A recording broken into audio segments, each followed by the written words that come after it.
Gloire à Dieu. Gloire à Dieu. Gloire à Dieu. Ah, Amen. On est heureux d'être ensemble. Quel est notre verset fétiche, celui qu'on aime beaucoup, avant de commencer notre réunion? Je suis dans la joie quand on me dit « Allons à la maison de l'Éternel ».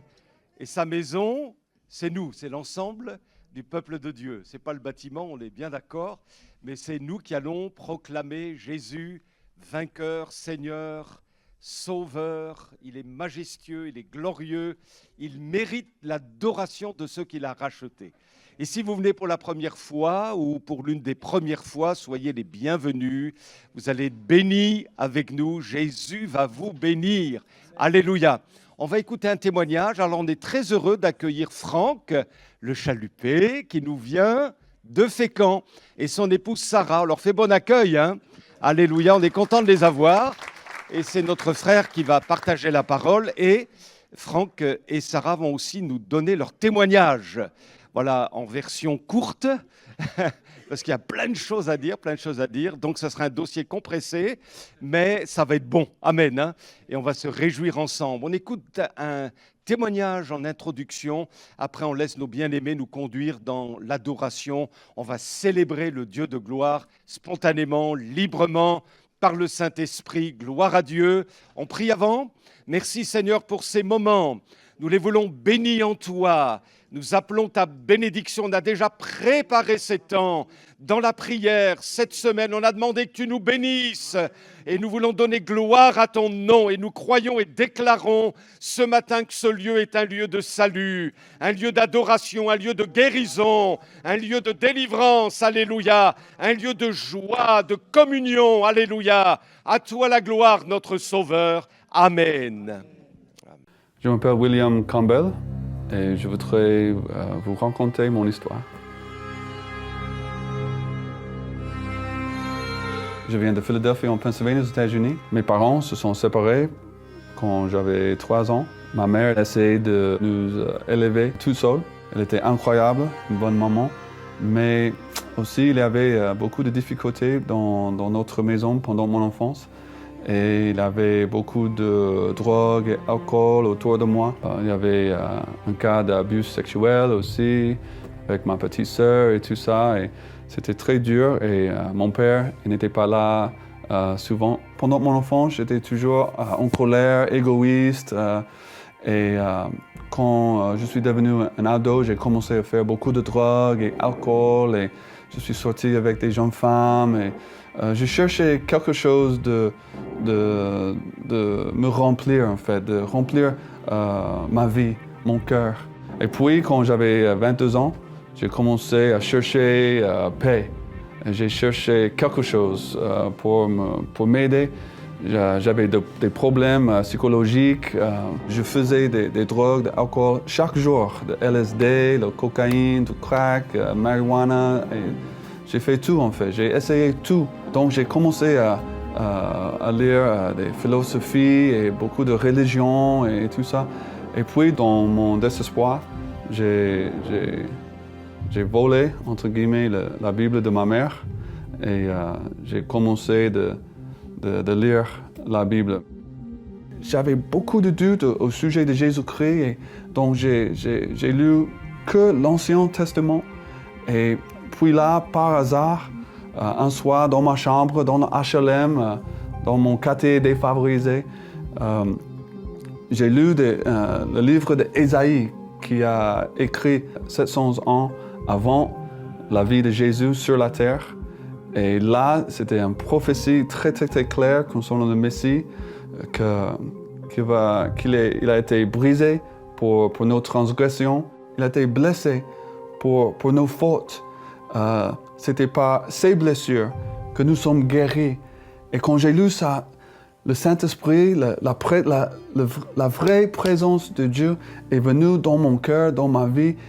Il m'a changé, il m'a donné son salut, sa paix dans le nom de Jésus et c'était incroyable. J'ai commencé à lire le Nouveau Testament, j'ai trouvé que les enseignements de Jésus étaient remplis d'amour, de paix, de sagesse et tout ça. Ça fait maintenant 20 ans que je suis avec Jésus, en fait. Et il a été très, très, très fidèle, même si je ne suis pas toujours assez fidèle que lui.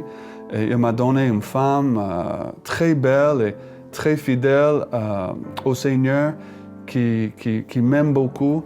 Et il nous a donné 5 enfants très, très, très mignons et très, très, très bénis. Et maintenant, je sais que, juste comme le Seigneur m'a cherché dans mon HLM à Philadelphie, il cherche tout le monde. Et juste comme il a fait pour moi, il peut faire pour toi aussi. Ça, c'est mon histoire.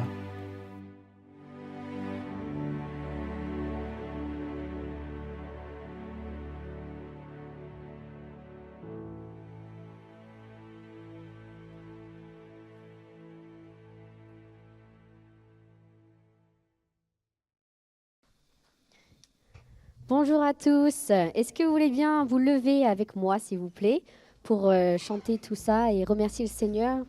Ce que j'avais sur le cœur cette semaine, c'est qu'il nous renouvelle à chaque matin. Sa bonté n'est jamais épuisée. Vous m'excuserez, j'ai un petit peu mal à la gorge. Je fais de mon mieux. Voilà.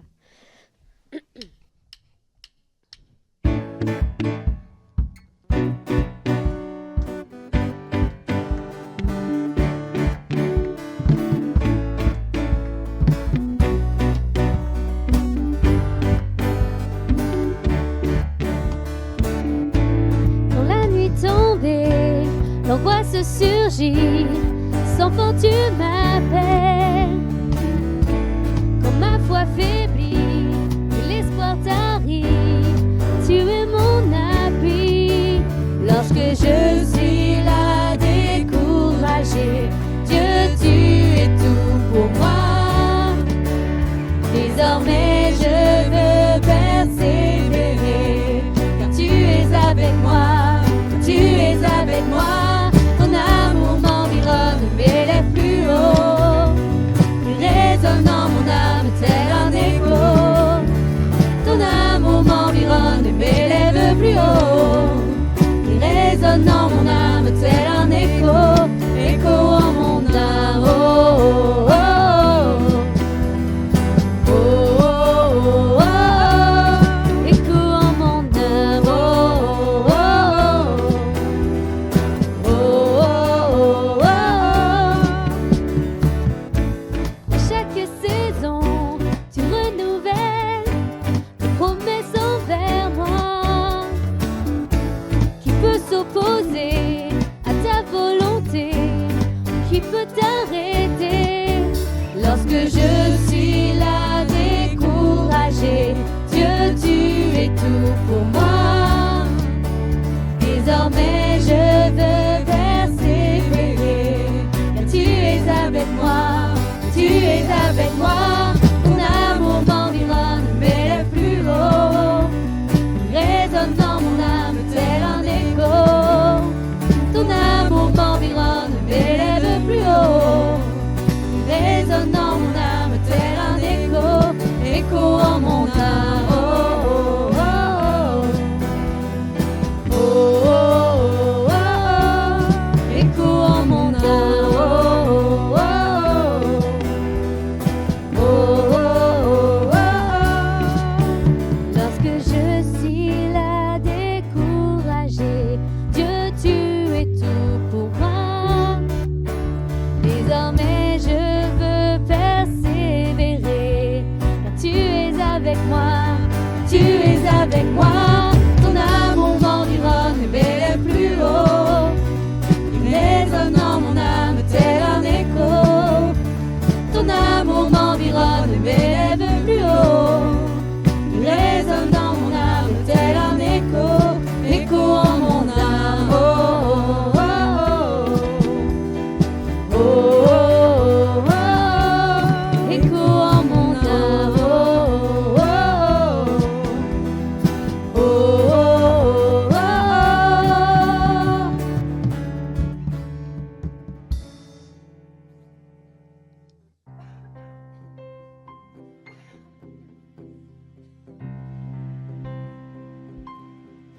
Je m'écris Alléluia en présence de mes ennemis. Je m'écrie Alléluia. Quand le doute m'envahit, je m'écrie Alléluia. Mon âme est une mélodie. Je m'écrie Alléluia. Du ciel tu combats pour ma vie. Encore une fois, je m'écris Alléluia. Je m'écris Alléluia. En présence de mes ennemis. Je m'écris Alléluia. Quand le doute m'envahit, je m'écris Alléluia. Mon âme est une mélodie. Je m'écris Alléluia. Du ciel tu combats pour ma vie. Je chanterai au milieu de la tempête. Avec puissance, je veux déclarer ma louange. De la poussière, l'espoir renaît. La mort est vaincue, le roi est vivant. Je m'écrie Alléluia. Tout mon être loue ton nom. Je m'écrie Alléluia. Les ténèbres s'enfuiront. Je m'écrie Alléluia. Au milieu de l'incompréhension, je m'écrie Alléluia. De la peur nous triomphons. Je chanterai au milieu de la tempête. Avec puissance, je veux déclarer ma louange. De la poussière, l'espoir renaît. La mort est vaincue, le roi est vivant. Chantons un peu plus fort. Chantons un peu plus fort. Chantons un peu plus fort. Chantons un peu plus fort. Chantons un peu plus fort. Chantons un peu plus fort. Chantons un peu plus fort. Chantons un peu plus fort. Chantons un peu plus fort. En présence de nos ennemis. Chantons un peu plus fort. Quand le doute nous envahit, Chantons un peu plus fort. notre âme est une mélodie. Chantons un peu plus fort. Du ciel tu combats pour nos vies. Chantons un peu plus fort. En présence de nos ennemis. Chantons un peu plus fort. Quand le doute nous envahit, Chantons un peu plus fort. notre âme est une mélodie. Chantons un peu plus fort. Du ciel tu combats pour nos vies. Chantons un peu plus fort. Je chanterai au milieu de la tempête. Avec puissance, je veux déclarer ma louange. De la poussière, l'espoir naît. La mort est vaincue, le roi est vivant. Je chanterai au milieu de la tempête. Avec puissance, je veux déclarer ma louange. De la poussière, l'espoir naît. La mort est vaincue, le roi est vivant. Je m'écris Alléluia. Je m'écris Alléluia. Je m'écris Alléluia. Je m'écris Alléluia.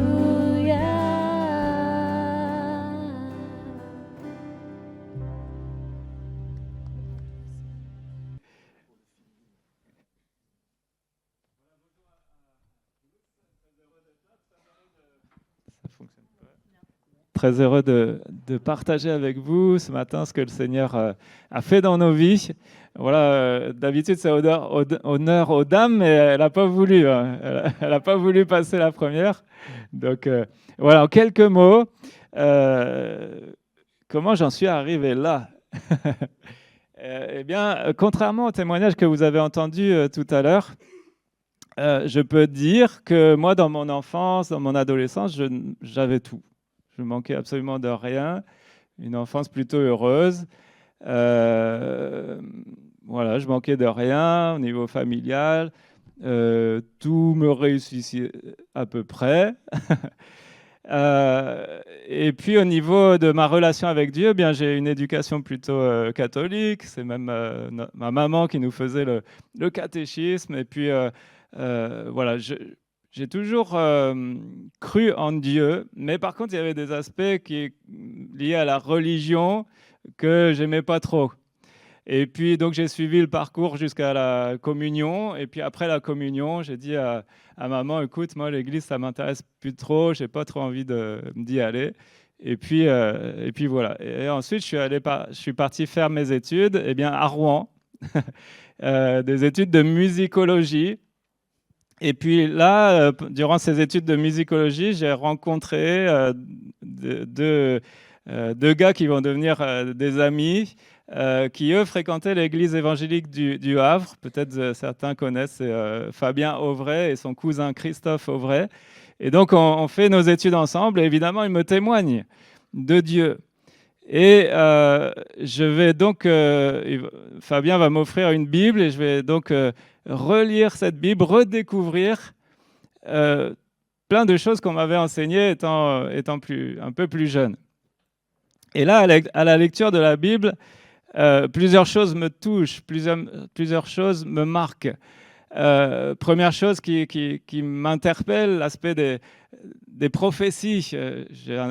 J'avais un bac S, scientifique, plutôt cartésien, et l'aspect des prophéties me touche. Je me dis, c'est impossible que des hommes aient inventé ça et organisé tout ça. Il y a vraiment là une marque de Dieu, et ça m'interpelle.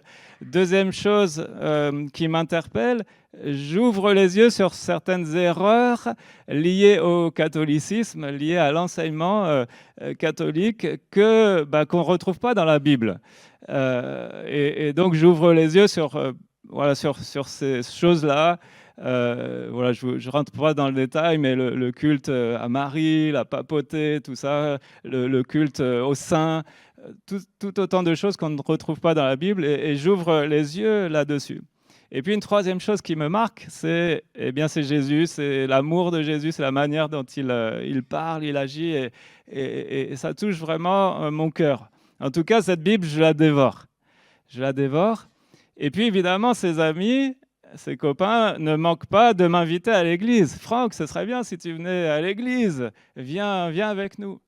Sauf que moi, l'église, j'avais l'image négative catholique. Donc pour moi, l'église, c'était un enterrement. Chaque fois, c'était triste, c'était morne. Excusez-moi. Mais c'était l'image que j'avais de l'Église. Donc, je voulais bien entendre parler de Dieu, la Bible, ça m'intéressait, mais l'Église, pas pour moi. J'en avais absolument pas besoin. Et sauf que Dieu va m'amener dans l'Église, eh bien, malgré moi. À cette époque-là, je vous ai dit, il me manquait rien, et même je fréquentais une jeune fille. Et cette jeune fille, dans sa vie, il a commencé à y avoir des choses bizarres qui se produisent dans sa vie, des manifestations paranormales en fait. Des choses très étranges. Elle habitait dans la campagne normande et chez elle, elle commence à entendre au grenier des bruits, des bruits de pas, des grattements. Et plus ça allait crescendo, de pire en pire, à entendre des voix la nuit, voir des objets bouger, des spectres lumineux la nuit, des choses très, très étranges. Et moi, face à ça, eh bien, je suis complètement démuni. Je n'ai jamais été confronté à ce genre de choses-là. Je ne sais pas quoi faire, je ne sais pas comment l'aider, je ne sais même pas ce que c'est que ces choses. Je vais l'apprendre plus tard, mais j'étais complètement démuni. Et entre deux, dans tout ça, un ami, entre guillemets, une connaissance à nous, c'était une personne qui faisait du pendule. Donc, c'est des pratiques occultes. Hein, si jamais il y en a qui ne connaissent pas ces choses, sachez que ce sont des pratiques occultes. Et donc, il pratiquait le pendule. Et puis, un jour, on a l'occasion de partager ça avec lui. Et lui, il conseille à cet ami de brûler une bougie pendant 9 jours, de réciter des prières, etc. Puis, des choses, là encore, étranges. Et moi, j'étais très méfiant. Ça me paraissait très bizarre, ces choses-là. Et donc, j'en parle à mes amis chrétiens, et là ils me disent: Franck, surtout ne touche pas à ces choses-là, ne mets pas le doigt là-dedans, ne touche pas à ça, c'est des choses diaboliques, des choses occultes, viens rencontrer le pasteur, tu as besoin d'aide, tu as besoin de conseils. Et c'est comme ça, pour la première fois, que je mets les pieds à l'église évangélique du Havre, donc une assemblée comme celle-ci, et je rencontre le pasteur de l'époque, qui est notre frère Joël Chédru.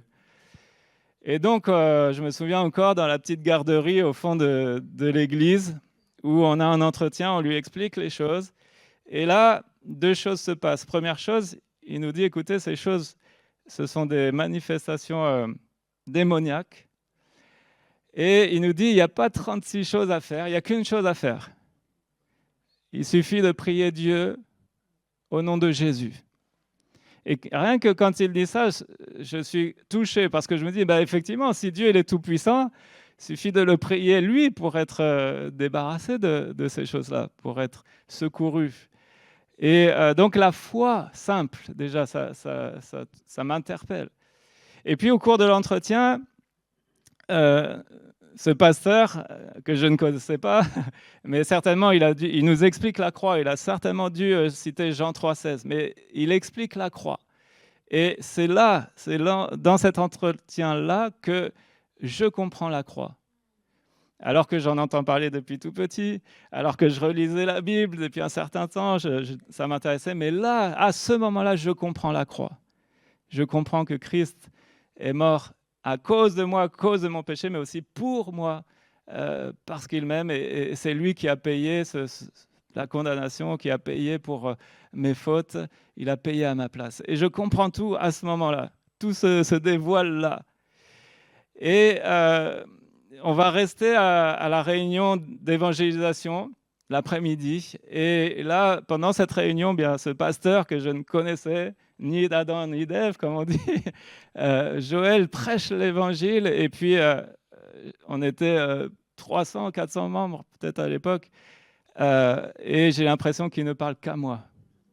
Qu'à moi. Ma vie est dévoilée, mon cœur est dévoilé. Et je dis toujours, je n'ai pas versé une larme de mes yeux. Mais je peux vous dire que dans mon cœur, ça pleurait, ça pleurait. Et je me rends compte de 2 choses à l'écoute de l'Évangile. 1, Dieu me connaît parfaitement et depuis toujours. Et 2, malgré ce qu'il connaît de moi, Dieu m'aime. Dieu m'aime. Et donc ce jour-là, moi, je suis bouleversé, je suis touché. Le soir, je rentre chez moi, donc ça c'était au Havre, je rentre chez moi le soir pour mes études dans mon petit appartement d'étudiant à Rouen, et là, je donne mon cœur à Dieu. Je donne ma vie, je me repens, je demande pardon pour mes péchés, je lui donne tout. Et je prie aussi pour mon ami qui avait ces difficultés. Je fais court. Ce qui va se passer par la suite, cette jeune fille va nous dire que apparemment, il n'y a plus eu ces manifestations dans sa vie, mais malheureusement, ça ne s'arrête pas là. C'est que quelques semaines plus tard, quelques temps plus tard, je vais recevoir je crois que c'était un texto même, c'était même pas un appel, où elle m'informe qu'elle me quitte. Et elle me quitte pour qui? Pour aller avec le gars qui faisait du pendule. Voilà. Donc je vous laisse imaginer l'état de mon cœur. Heureusement que j'étais converti à ce moment-là, parce que. Mais ce qui va se passer dans l'année qui va suivre, eh bien, c'est que moi, je vais m'attacher au Seigneur, je vais m'attacher au groupe de jeunes du Havre. Je vais être béni, je vais m'épanouir. Franchement, Dieu me bénit dans tous les domaines. Et puis, ce qui va se passer, c'est qu'elle, de son côté, elle va faire tentative de suicide sur tentative de suicide. Et à chaque fois, quelques fois, j'ai eu l'occasion d'aller la voir et à chaque fois, la ramasser la petite cuillère. Et puis, par la suite, on va se perdre de vue. Je ne sais pas aujourd'hui ce qu'elle est devenue. Mais il y a un verset qui résume très clairement ce que j'ai vécu. Dieu dit, voici, j'ai mis devant vous la vie ou la mort, la bénédiction ou la malédiction. Choisis la vie afin que tu vives, toi et puis tes descendants après toi. Donc voilà le résumé. Choisissez la vie. Vous ne le regretterez pas. On regrette toujours une chose, c'est de ne pas avoir fait plus tôt le pas de la foi de s'être donné. Voilà, merci de votre attention. Et gloire à Dieu.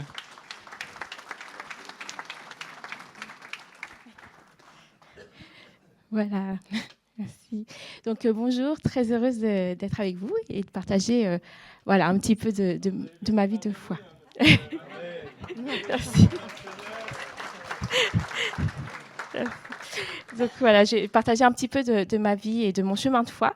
J'habitais pas à Philadelphie, hein, mais moi je suis née en Corée du Sud et puis je suis arrivée en France, j'avais 2 ans.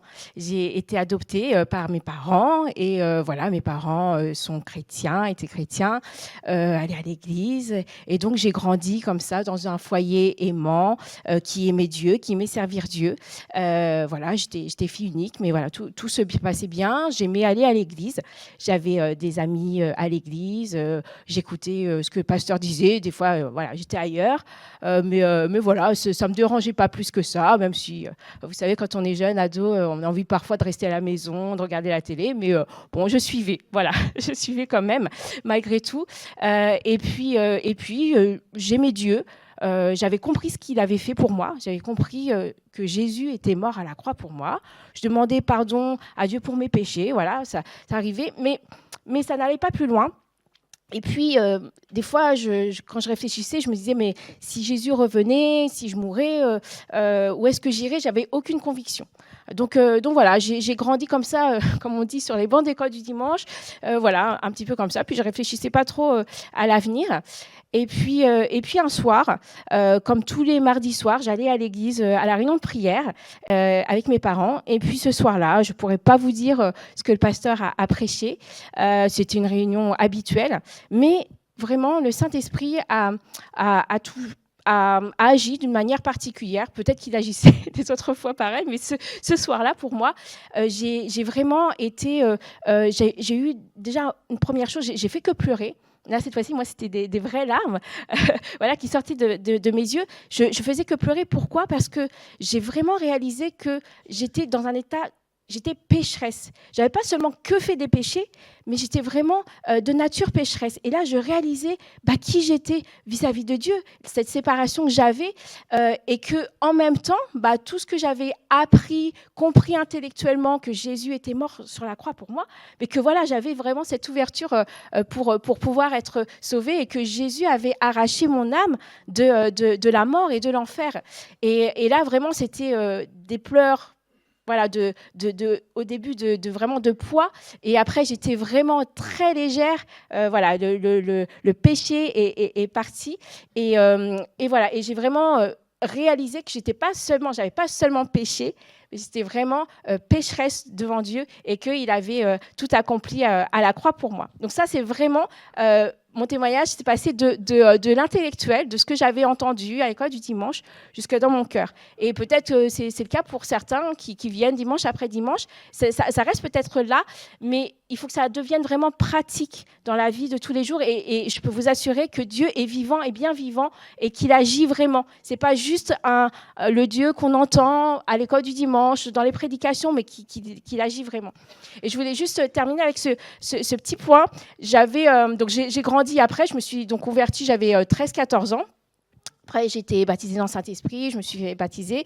Et puis, j'avais une réflexion qui était un petit peu particulière, un petit peu saugrenue. Je me disais, bon, moi, mon témoignage, je ne sais pas s'il est terrible, parce que la Sarah d'avant ma conversion, c'est un peu la même que la Sarah d'après, puisque je n'avais pas fait, comme on dit, les 400 coups.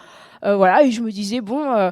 je me dis, je peux donner mon témoignage, mais qu'est-ce que ça va faire? Et puis, j'étais toujours comme ça, cette réflexion-là, jusqu'au jour où je rencontre Franck, et puis je rencontre aussi sa famille, qui n'était pas du tout convertie, qui n'allait pas à l'église, qui était même pour certains très hostiles à la foi, qui ne vivaient pas les mêmes choses spirituelles et qui n'avaient pas les mêmes valeurs. Et là, j'ai vraiment réalisé la grâce d'être arrivée dans ce foyer chrétien, la grâce que Dieu m'a préservée aussi, et la grâce aussi d'avoir des parents, de la famille, une église aussi qui a prié pour moi. Et pourquoi je vous dis ça? Parce que je veux vraiment vous encourager, les parents, les grands-parents, les tontons, les tatas, à prier à toujours porter sur votre cœur, à prier pour les enfants, les ados, les jeunes qui sont dans vos familles, qui viennent peut-être le dimanche ou qui viennent pas, ou qui ont juste entendu parler de Dieu par vous peut-être, mais vraiment de continuer de prier pour eux. Je réalise vraiment, je suis convaincue que j'ai été portée dans mes choix. C'est pas facile quand on est ado de faire certains choix, quand on est chrétien, voilà. Mais par la grâce de Dieu, Dieu m'a permis de faire certains choix et pas certains mauvais qui auraient pu avoir de graves conséquences. Et je pense que réellement, c'est les frères et les sœurs qui ont porté ça. Et je veux vraiment vous encourager à prier pour ça, à rester la lumière que vous êtes dans vos familles, d'être vraiment un contexte bénissant spirituellement pour ces enfants, ces ados, ces jeunes qui ont tellement besoin de découvrir la grâce de Dieu, dès le plus jeune âge, hein, comme on dit. Plus tôt on donne son cœur à Dieu, et plus on peut le servir tôt, et puis on vit de tellement belles choses. Donc voilà, c'était cet encouragement que je voulais vous donner, et merci aussi déjà peut-être pour tous ceux qui prient pour leurs enfants, leurs petits-enfants, voilà.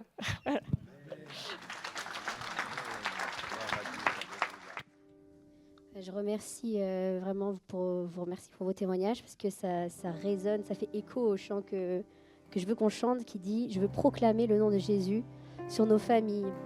Et alors vous m'excuserez, j'ai pas l'habitude de parler, mais là je sais pas, je sens qu'il faut que je vous dise.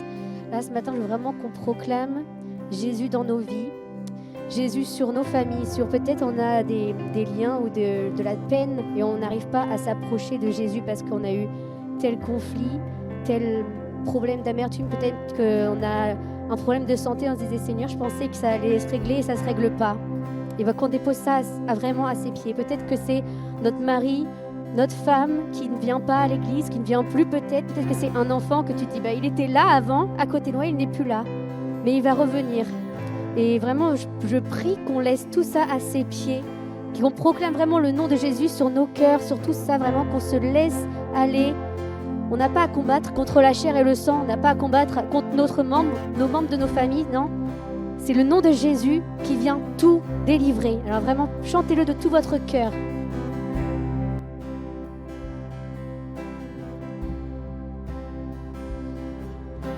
Je veux proclamer le nom de Jésus sur nos cœurs et sur chaque pensée. Car je sais que la paix est dans ta présence, en toi Jésus.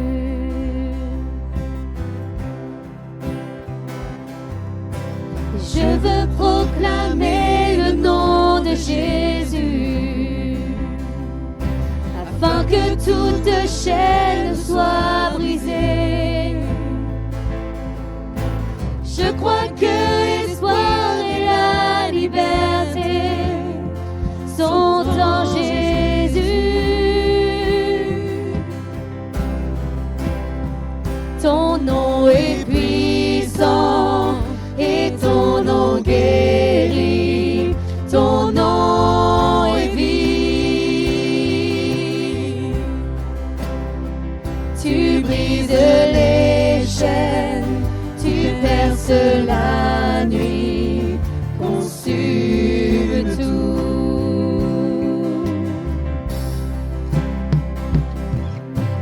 Je veux proclamer le nom de Jésus sur nos peurs et sur notre anxiété, sur les cœurs affligés par la dépression. Brille, oh Jésus. Ton nom est puissant et ton nom guérit. Ton nom est vie. Tu brises les chaînes, tu perces la nuit, consumes tout. Ton nom est puissant. Ton nom est puissant et ton nom guérit. Ton nom est vie. Tu brises les chaînes, tu perces la nuit, consumes tout.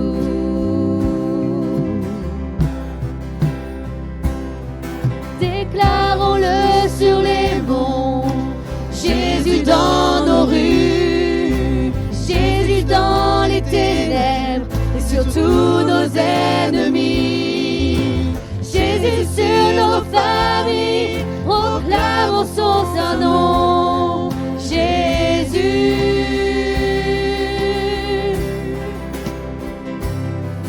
Déclarons-le sur les monts, Jésus dans nos rues, Jésus dans les ténèbres et sur tous nos ennemis. Jésus sur nos familles, proclamons son saint nom. Jésus. Ton nom est puissant et ton nom guérit.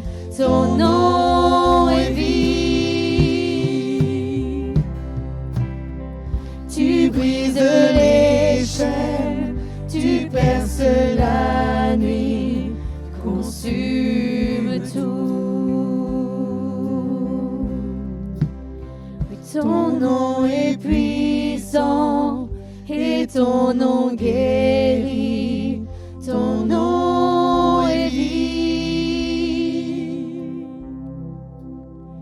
Tu brises les chaînes, tu perces la nuit, consumes tout.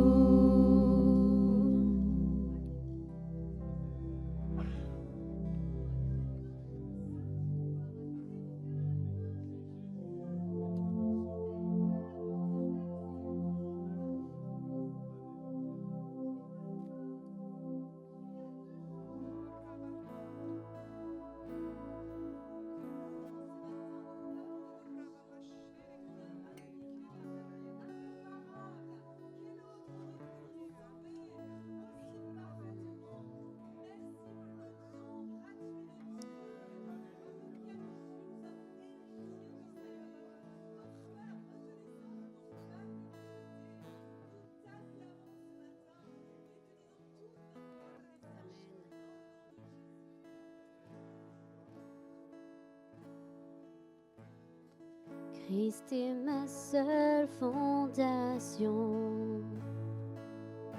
le rocher de ma vie, quand tout autour de moi est détruit. En lui est mon appui, car j'ai mis ma foi en Jésus. Il ne m'abandonne pas, sa parole est solide et sûre. Il ne me laissera jamais. On rechante Christ est ma seule fondation.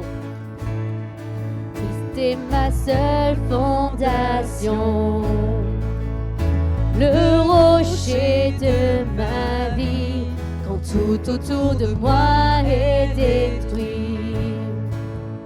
En lui est mon appui, car j'ai mis ma foi en Jésus.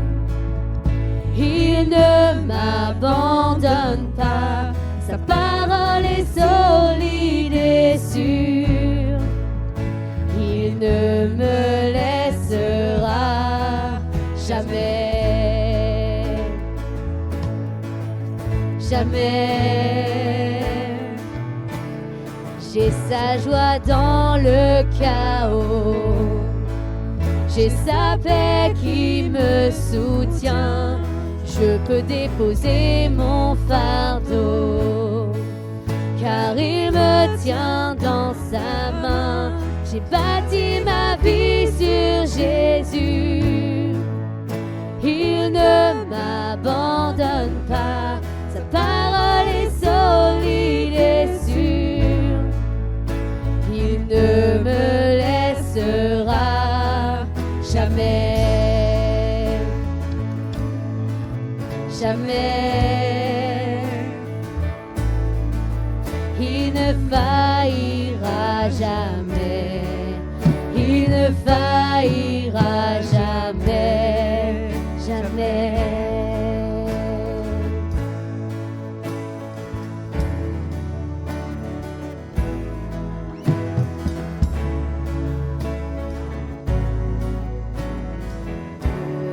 Devant la pluie déferle sur ma vie, mais j'ai bâti ma maison sur Jésus-Christ.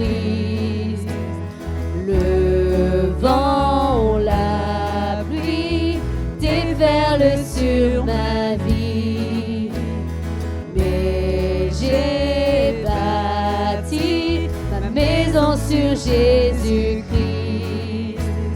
Je ne tremblerai pas, car je suis fondé sur toi. Je ne tremblerai pas, j'ai bâti ma vie sur toi. Je ne tremblerai pas, car je suis fondé sur toi. Je ne tremblerai pas, j'ai bâti ma vie sur toi. Christ est ma seule fondation, le rocher de ma vie, quand tout autour de moi est détruit. En lui est mon appui, j'ai mis ma foi en Jésus. Il ne m'abandonne pas, sa parole est solide et sûre. Il ne me laissera jamais.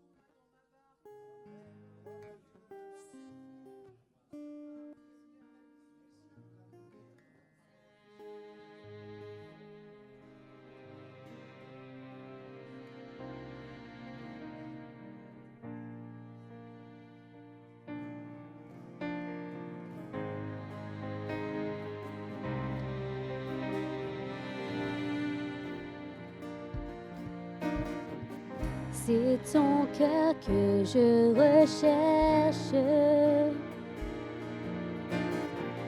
Dès que le soleil se lève, je connais ta douce voix. Mon cœur ne brûle que pour toi. C'est toi seul que je désire. Même quand mes pensées chavirent, je connais ta douce voix. Jésus, tu m'attires à toi. Pour un cœur à cœur avec toi, Seigneur, le reste perd en importance quand je suis là dans ta présence. Quand je suis là dans ta présence.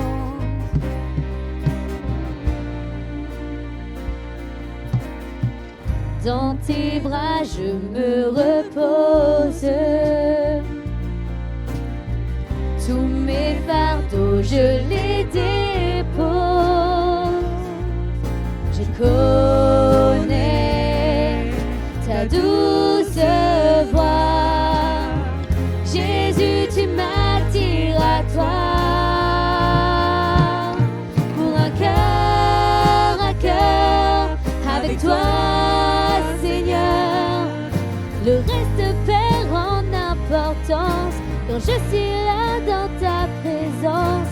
Face à face, devant ta grâce, le reste perd en importance quand je suis là dans ta présence.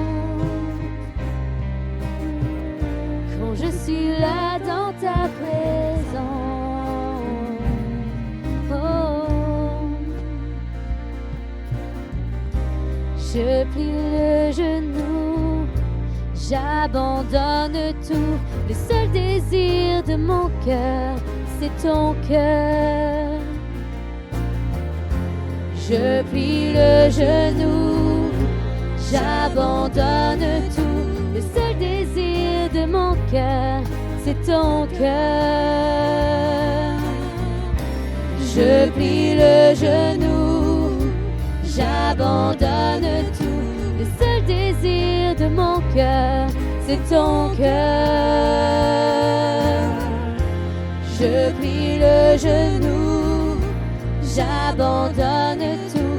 Le seul désir de mon cœur, c'est ton cœur. Pour un cœur à cœur avec toi, Seigneur, le reste perd en importance quand je suis là dans ta présence. Face à face, devant ta grâce, le reste perd en importance quand je suis là dans ta présence. Une gloire à Dieu.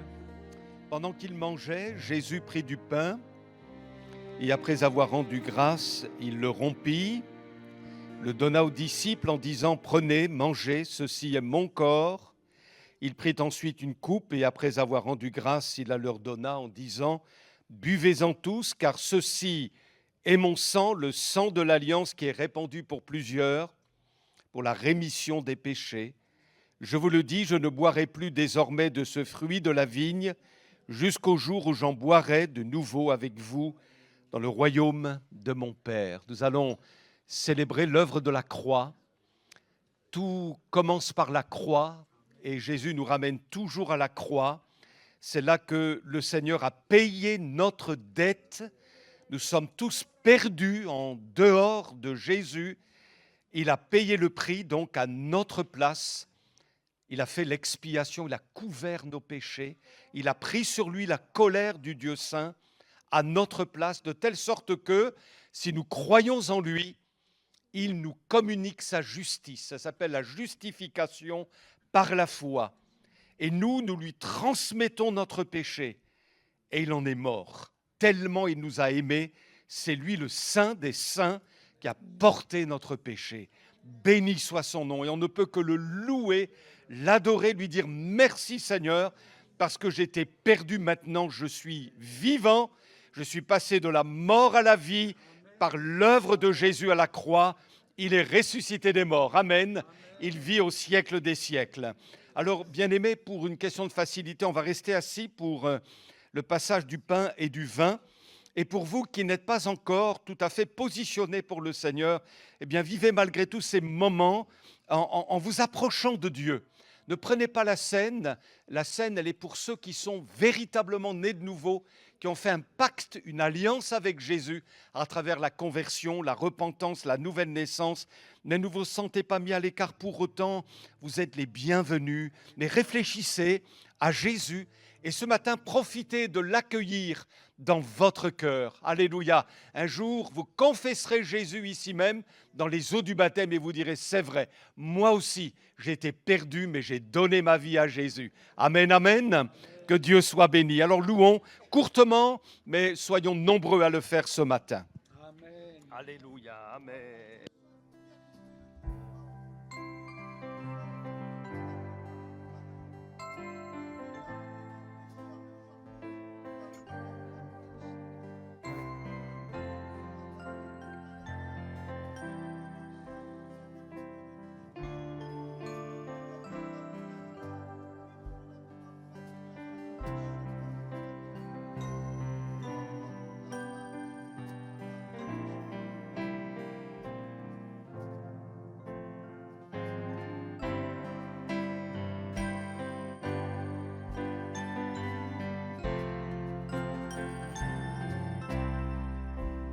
Je laisse à tes pieds mes fardeaux.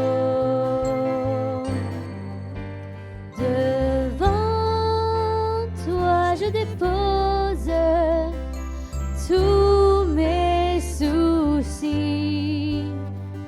Et chaque fois que je ne sais pas me diriger, j'abandonne à tes pieds mes fardeaux.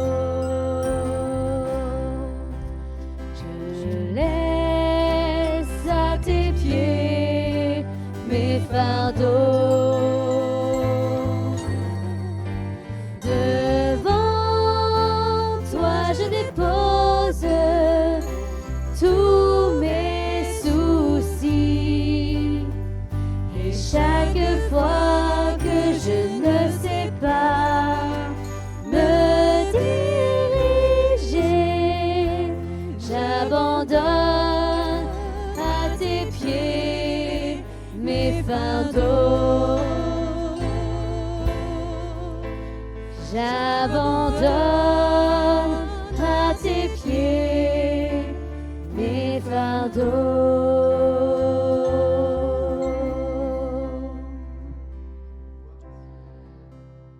Ton chagrin est profond, tellement profond, et tu te dis, mais nul ne peut me comprendre, même pas mes proches, tellement mon chagrin est profond, et je vis avec, j'y suis comme presque attaché, lié à ce chagrin duquel je ne parviens pas à me sortir. C'est en vain que j'essaye de le faire, mais je n'y parviens pas. Et cela est attristant au plus profond de ton être.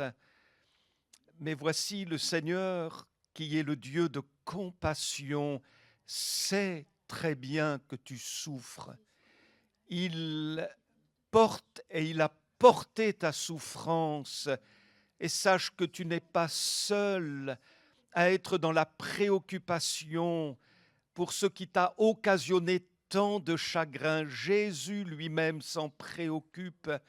Mes enfants de Dieu, ce matin, tu dois accepter de ne pas te laisser lier par ton chagrin. Il ne te sauvera pas, il ne te libérera pas, même si c'est en toi, au plus profond de toi-même, ton chagrin empoisonne ta vie. Ton chagrin a fait disparaître ta joie, ton enthousiasme, ton épanouissement. Et le Seigneur porte son regard sur toi, sur ton chagrin. Et ce matin, il veut que tu remportes la victoire. Il veut que tu sois débarrassé de ce chagrin qui engloutit ta vie et que tu deviennes libre, véritablement libre, pour élever tes mains dans sa présence et proclamer que toute victoire réside en lui. Tu n'as pas à craindre, tu n'as pas à te noyer dans ton chagrin, mais relève la tête et proclame le Dieu de victoire. Ce matin, tu vis une libération. Ce matin, il y a de la joie dans le ciel. Et les anges sont dans la joie parce qu'ils te libèrent. Jésus te libère.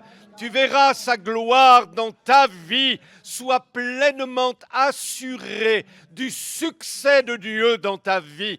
Alors, ne pleure plus, mais regarde à lui et vis dans cette liberté de l'enfant de Dieu qui donne gloire à Jésus.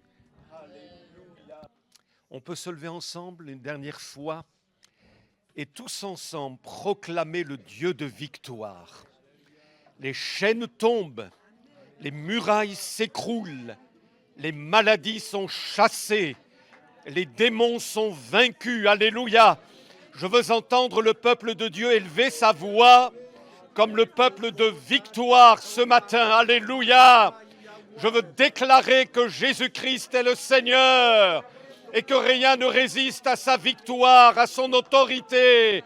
Nous sommes enfants de Dieu. Alléluia. Ce matin, le Saint-Esprit passe dans nos rangs. Tu es libéré ce matin. Le péché est vaincu dans ta vie. Alléluia. Merci à toi, Seigneur. Tu nous débarrasses de nos craintes, de nos dépressions, de nos raisonnements négatifs. Seigneur, prends la victoire. Tu nous débarrasses de nos addictions par le beau nom de Jésus. Alléluia. Nous déclarons que Jésus est non seulement le Sauveur, mais le Seigneur de notre vie. Il en est le roi. Alléluia. Nous t'accueillons, Jésus, et nous proclamons le Dieu de gloire et le Dieu de victoire. Béni soit le nom de Jésus. Jésus dans nos rues, Jésus dans nos familles, Jésus dans l'Église. Alléluia. Jésus chez nos adolescents, Jésus chez les célibataires, les veufs, les couples, les familles. Jésus qui règne. Alléluia. Merci à toi, Seigneur. Baptise dans l'Esprit ce matin. Alléluia. Fais parler des langues nouvelles. Débarrasse-nous de nos maux. Au nom de Jésus, nous chassons les maladies et nous proclamons le Dieu des miracles. Au nom de Jésus, prends toute la place, Seigneur, et viens régner. Que Satan n'ait aucun droit dans notre vie. Oh, béni soit le Seigneur. Au nom de Jésus. Amen, amen, amen. Alléluia. On rechante. Amen, alléluia. Merci Seigneur, amen.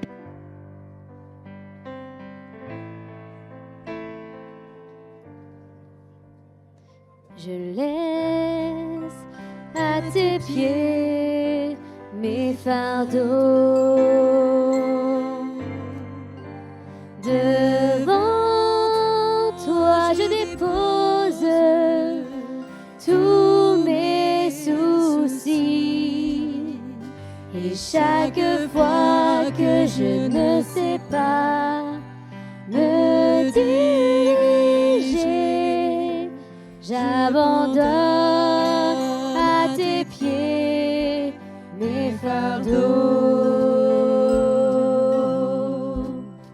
Je laisse à tes pieds mes fardeaux. Devant toi je dépose tous mes soucis. Et chaque quelquefois que je ne sais pas me diriger, j'abandonne à tes pieds mes fardeaux. J'abandonne à tes pieds mes fardeaux.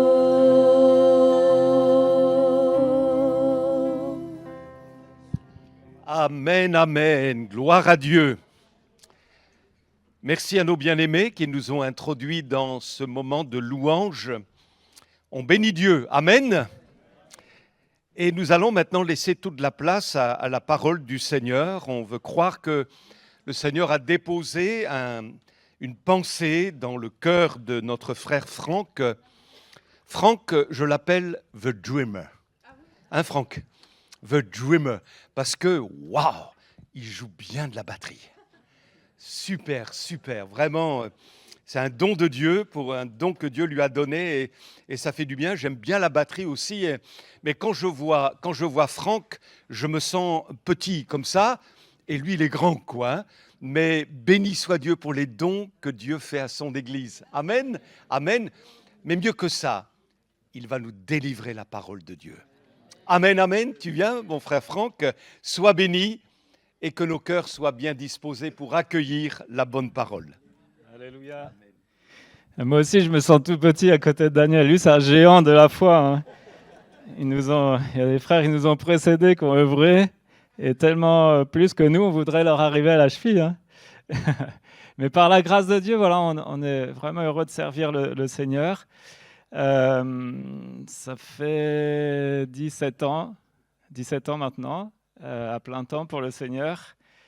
Et 11 années sur Fécamp, donc par la grâce de Dieu, on sert le Seigneur de tout notre cœur. Et ce matin, je voudrais vous partager je pense que c'est des choses très importantes, c'est toujours important la parole, vous allez me dire, mais des choses fondamentales. C'est des choses basiques, mais tellement fondamentales. L'an dernier, et puis ça se poursuit encore cette année, on avait pour thème principal sur Fécamp notre vie de prière. La vie de prière personnelle, la vie de prière de l'Église. Et évidemment que c'est un des fondements de notre vie, c'est la vie de prière, notre vie de disciple. Et je voudrais voir avec vous ce matin quatre principes pour notre vie de prière. Et tout à l'heure, merci à l'équipe de musiciens, merci à notre sœur qui nous a conduits dans les chants. Et je ne connaissais pas trop ce chant, mais j'ai une petite commande, je ne sais pas si on aura le temps, mais si on pouvait reprendre à la fin le chant qu'on a pris pour un cœur à cœur, parce que c'est vraiment l'objet du message. Alors, 4 principes pour notre vie de prière. Principe numéro 1, chercher la sagesse. Je vais introduire avec ça parce que la sagesse, on ne comprend pas toujours ce que ça signifie. On pense que la sagesse, c'est avoir des pensées sages, des paroles sages. Et oui, ça en fait partie, mais la sagesse, c'est quelque chose de plus précis que ça. J'ai lu dans un livre que je lis en ce moment cette définition et que je l'ai notée. La sagesse est la discipline consistant à appliquer dans sa vie la vérité à la lumière de l'expérience. Et la vraie sagesse, donc, vous comprenez que c'est la mise en pratique, c'est l'application, c'est l'expérience, c'est le vécu. Et en termes de notre vie de prière, l'important, ce n'est pas la théorie. L'important, ce n'est pas ce que l'on sait. L'important, ce n'est pas le nombre de sermons qu'on a entendus sur le sujet. Ce n'est pas le nombre de livres qu'on a lus sur la prière. L'important, c'est la pratique. Où en es-tu, mon frère, ma sœur, avec ta vie de prière, mais de manière pratique, concrète? Et si tu es sage, si tu veux devenir sage ou si tu es sage, eh bien tu es quelqu'un qui va mettre en pratique ce que tu entends. Tu lis des choses dans les Écritures. La sagesse, la véritable sagesse, c'est je lis et j'obéis ensuite. Je fais selon ce qui m'est conseillé. J'expérimente les choses avec Dieu. Et je pense que c'est un principe tellement important dans la vie de prière. c'est de vivre les choses, de mettre en pratique, de prendre du temps. On va en reparler. Donc, le premier principe, c'est chercher la sagesse. La sagesse, c'est donc connaître la vérité et l'appliquer. Je peux connaître toutes sortes de vérités sur la prière, mais si je ne l'applique pas, ça ne va pas servir à grand-chose. Et plus on la met en pratique, plus on sait que c'est la vérité. La vérité qui nous libère. On sait que la vérité, pour nous, c'est une personne, Jésus, qui dit « Je suis le chemin, la vérité et la vie, et nul ne vient au Père que par moi. » Et vous savez qu'en termes dans le domaine de la prière, Jésus a dit ceci dans Matthieu 7 au verset 21, « Ceux qui me disent « Seigneur, Seigneur », n'entreront pas tous dans le royaume des cieux, mais seulement celui qui fait la volonté de mon Père céleste. » Ça, c'est la sagesse. Quand on fait la volonté de Dieu. Donc notre vie de prière, un des principes fondamentaux de notre vie de prière, c'est qu'on puisse acquérir cette véritable sagesse qui ne consiste pas seulement à connaître en théorie, ça ne consiste même pas seulement à prier, mais ça consiste à mettre en pratique ce que le Seigneur va nous faire connaître, que ce soit dans sa parole ou dans nos temps de prière, dans nos temps de dialogue avec lui.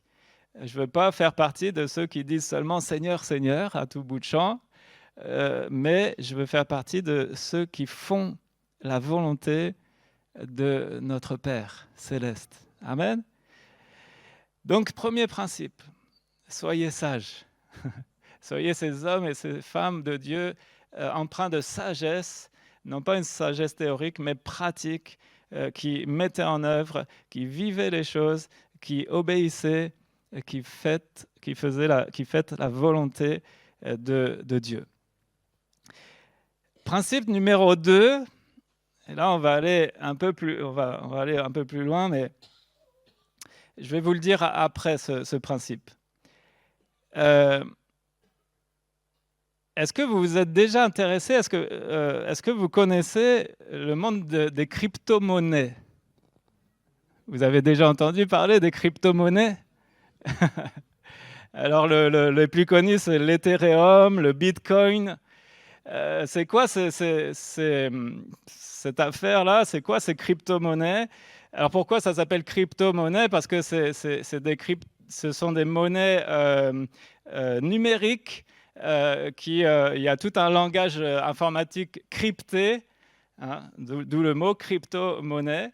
Donc c'est crypté et donc c'est intéressant parce que c'est assez sécurisé. Mais par contre, c'est un investissement financier qui est très risqué. Pourquoi c'est très risqué? Parce que vous savez, en termes de finances, il y a deux possibilités. Je ne suis pas financier, hein, peut-être qu'il y en a dans la salle, mais en gros, il y a deux possibilités. C'est soit rapide, mais très risqué, d'investir et de gagner gros.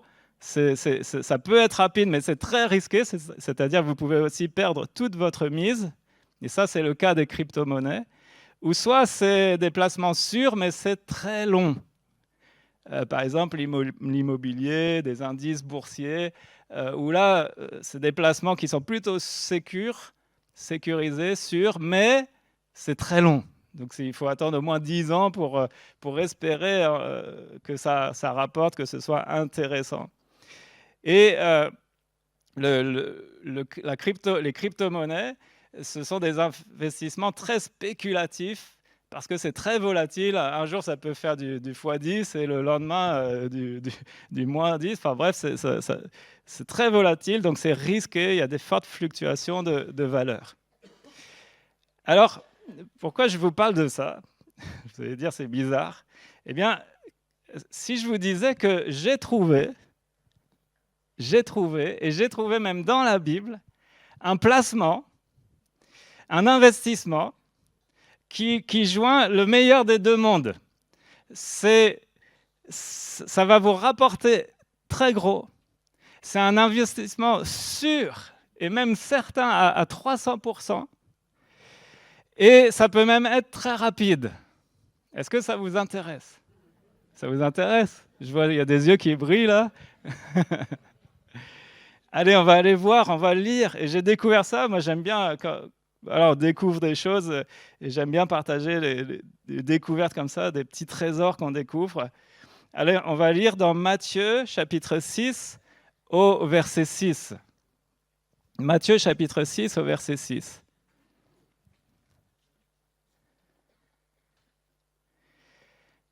Vous connaissez certainement ce verset, vous, les lecteurs de la Bible. Il est dit, mais toi, quand tu pries, entre dans ta chambre, ferme la porte et prie ton Père qui est là dans le lieu secret, et ton Père qui voit dans le secret te le rendra ouvertement. Certaines versions rajoutent. Et vous savez ce que j'ai découvert? Eh bien, c'est que le mot qui est traduit ici dans le secret, eh bien, je vous le donne en mille, c'est le grec crypto. D'accord? C'est le grec crypto. Et donc, crypto, ça veut dire quoi? Ça veut dire caché.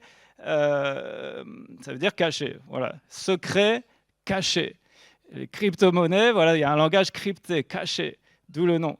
Et là, cela nous parle d'un lieu secret, crypto, caché. Mais ce n'est pas tout. C'est quand il est dit dans ce verset que dans ce lieu secret, Dieu voit et te le rendra. Eh bien, te le rendra, qu'est-ce que ça signifie? Ça vient du grec apodidomie. Et ça veut dire quoi? Ça veut dire payer, littéralement. Ça veut dire payer, rendre, donner, recevoir. Donc, acquitter, rendre un dû. Donc, littéralement, il y a là, c'est la crypto-monnaie du ciel. C'est que si vous investissez là-dedans, vous allez en retirer un bénéfice. Et quel bénéfice, mes frères et sœurs! Et le deuxième principe que je veux soulever avec vous, c'est investissez dans votre temps de prière. Investissez dans votre vie de prière.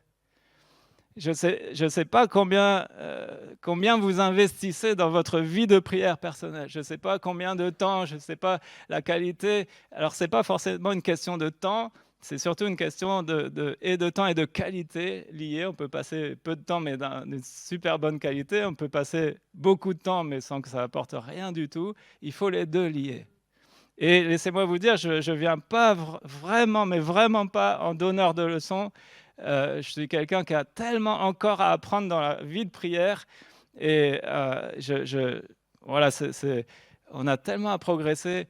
Et combien de temps j'investis réellement avec le Seigneur? Le Seigneur me dit que je dois prendre ce temps-là pour entrer dans ma chambre. Ce n'est pas littéralement forcément une chambre, mais un lieu où je vais être tranquille, coupé de toute distraction. Et je vais avoir du temps là avec mon Père. Et c'est merveilleux quand même les promesses qu'il nous donne. Ton Père qui est là, le Dieu éternel, il est là avec nous dans ce lieu secret. Donc il nous dit de fermer la porte sur tout ce qui pourrait nous distraire. Et notre Père, il est là dans ce lieu secret, dans l'intimité de notre cœur, il est là. Si on investit dans ce temps-là, si on investit on passe du temps dans le lieu secret, donc l'intimité, eh bien, Dieu va nous le rendre ouvertement. Il y a des bénédictions sans nombre qui sont pour nous si on s'est passé du temps avec le Seigneur. Le mot te le rendra, c'est traduit, ça veut dire aussi un salaire, un tribut, des taxes. Donc ça paye. Ça paye de prendre du temps dans la prière. Ce ne sera pas une monnaie sonnante et trébuchante, vous comprenez bien. Mais Dieu veut nous rémunérer des bénédictions du ciel, de toutes sortes de bénédictions spirituelles qui sont cachées là dans les lieux célestes, mais que Dieu veut nous donner. Mais pour ça, combien de temps, combien d'énergie j'investis dans ma vie de prière? vous souvenez, un jour, je n'ai pas noté, mais un jour, le Seigneur, il a demandé à ses disciples, priez, j'ai besoin de vous, j'ai besoin de soutien, là, il y a eu du combat. Et vous savez ce qui s'est passé? Ils se sont endormis et le Seigneur leur dit, n'avez-vous pas pu prier 1 heure avec moi? Je ne dis pas que 1 heure, c'est une référence. Enfin, en tout cas, je pense que c'est une référence, mais ce n'est pas absolu. Je ne suis pas en train de vous dire il faut prier 1 heure par jour. Mais combien de temps? Combien de temps je suis capable de passer à chercher le Seigneur, à lui faire connaître mon cœur? Donc, principe numéro 2, investissez dans votre temps de prière. Quand tu pries, entre dans le lieu le plus retiré possible. Tiens-toi à l'écart, dans un lieu tranquille. Entre dans la pièce la plus retirée, ferme la porte, prie ton Père qui est dans le secret et il te le rendra. La vie chrétienne, elle est riche si on sait investir là-dedans. Et vous savez pourquoi aujourd'hui on a tellement de mal à prier? Je vais vous dire pourquoi. Enfin, c'est une analyse, une des raisons. La raison pour laquelle on a tant de mal à prier, c'est parce qu'on est tous shootés à la dopamine. On est tous shootés à la dopamine, on est tous dopés à la gratification instantanée. Vous savez ce que c'est la dopamine, la gratification instantanée? C'est quoi? Il y a un distributeur automatique là de ça, c'est nos smartphones. Là. Je n'ai pas pris, je l'ai laissé là-bas. Nos smartphones, là, vous savez, dès qu'il y a un ting, dès qu'il y a un bip, dès qu'il y a une notification, et dès qu'il y a, vous savez, les petites bulles rouges, là, qui s'affichent pour vous indiquer, tiens, il y a un message, il y a quelque chose pour toi, tu as reçu quelque chose. Vous savez ce qui se passe dans notre corps? Il y a un petit shoot de dopamine. La dopamine, c'est quoi? C'est l'hormone du plaisir, c'est l'hormone de l'action. Et donc, on va aller, j'ai un message, j'ai reçu un message, j'ai quelqu'un qui s'intéresse à moi. Il y a une récompense, il y a une petite, comment je dirais, une petite sucrerie, il y a quelque chose à aller chercher là. Et dès que vous allez chercher ça, quels que soient les mails, les SMS, tous les messages des réseaux sociaux, tout ça, hop, des petits shoots de dopamine, ce qui fait que vous vous sentez bien. Vous comprenez? Et vous savez, est-ce que vous savez que chez Google, chez Apple et toutes les compagnies, ils dépensent des millions, des milliards, peut-être des milliards même, mais en tout cas des millions d'euros pour étudier les comportements humains et pour vous rendre accro, pour rendre ces appareils-là et les logiciels le plus addictifs possible. Par exemple, le scrolling infini sur les réseaux sociaux. Vous savez, une vidéo, puis après encore une belle image, et puis c'est infini, ça ne s'arrête jamais. C'est les mêmes principes de, voilà, on titille chez vous cette gratification instantanée. Et ça, dans notre monde, aujourd'hui, on est imprégné de cela. On est habitué aujourd'hui à appuyer sur un bouton et à avoir tout en instantané. D'accord? Le problème, c'est qu'avec Dieu, c'est, j'allais dire jamais, en tout cas très très rarement comme ça que ça se passe. Avec Dieu, c'est pas j'appuie sur un bouton et ça arrive tout de suite. Avec Dieu, ça prend du temps. Pourquoi parfois c'est vrai que ça prend tant de temps? Seigneur, quand même. Parce que Dieu, ce qui l'intéresse, lui, c'est nos cœurs. Il forge en nous quelque chose. Et qu'est-ce qu'il veut forger en nous? La patience, la persévérance, tout ça parce qu'il veut forger en nous un caractère qui ressemble à celui de Jésus. Donc, cette affaire de vie de prière, eh bien, on doit apprendre peut-être à se désintoxiquer de notre dépendance à la dopamine, notre dépendance à la gratification instantanée. Avec Dieu, non, c'est pas un claquement de doigts et les choses arrivent. Non, j'ai besoin de passer du temps Parce que Dieu, lui, veut passer du temps avec nous. Il veut qu'on lui parle et il veut nous parler. Et ça prend du temps. Parce que c'est aussi une relation d'amour. Si vous voulez une relation d'amour réel avec quelqu'un, que ce soit une relation d'amitié, une relation de couple, eh bien, ça demande du temps. Et parfois, on n'a pas envie de prendre ce temps.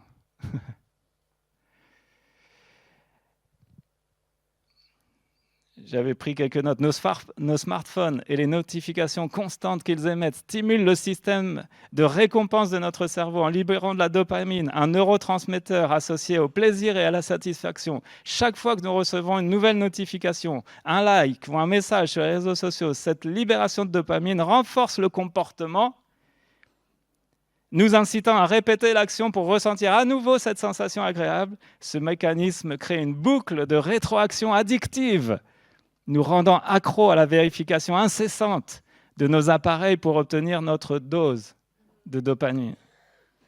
Nous recherchons la gratification instantanée, la récompense. Vous savez, c'est le sucre qu'on donne aux petits chiens. C'est ça. Nous, excusez-moi l'image, mais on ressemble à ça. Nous recherchons la gratification instantanée en cherchant des récompenses ou des plaisirs immédiats sans vouloir attendre ou fournir un effort prolongé. Les smartphones, les réseaux sociaux amplifient ce comportement en nous offrant un accès instantané à des informations, des interactions sociales, des divertissements. Chaque notification, message ou like active le système de récompense de notre cerveau, nous donnant une sensation de satisfaction immédiate. Cette quête de satisfaction rapide nous pousse à consulter fréquemment nos appareils pour ressentir à nouveau cette sensation plaisante, créant ainsi une dépendance à la gratification instantanée. Vous savez à quoi ça m'a fait penser? Un verset des Écritures dans 2 Timothée 3 au verset 4, où il est décrit l'homme de la fin des temps. Et vous savez ce qui est décrit en ce qui concerne l'homme de la fin des temps? Alors il sera emporté par ses passions enflées d'orgueil, à toutes sortes de choses négatives, mais il y en a un, c'est dit, ils aimeront le plaisir plus que Dieu. Et moi je lis ça et je me confronte face à mes comportements et tout ça. Je me dis, c'est vrai, Seigneur. Combien de fois j'ai préféré passer mon temps sur YouTube plutôt que passer du temps à te chercher, Seigneur. Pardonne-moi.